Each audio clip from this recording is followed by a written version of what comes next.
A1 and A2, those reflecting that you are indeed duly then representing or authorized to represent accused number 2 and number 3 in these proceedings. Do you understand? Yes, I do understand. The next step the court needs to deal with is then, remember, when the court asks you questions, the court will follow with questions pertaining accused number 2 as well as accused number 3 who you are representing. Kindly indicate to this court if prior to you entering into a plea and sentence agreement that indeed the following rights were duly explained to you. Firstly, that you have the right to be presumed innocent until proven guilty beyond a reasonable doubt. Was that explained to you? Yes, it was explained to me.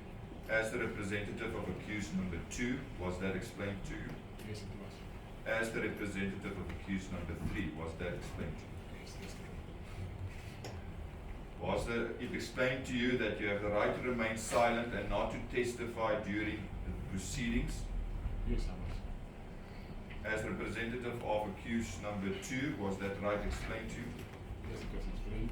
As representative of accused number 3, was that right explained to you? Yes, it was explained.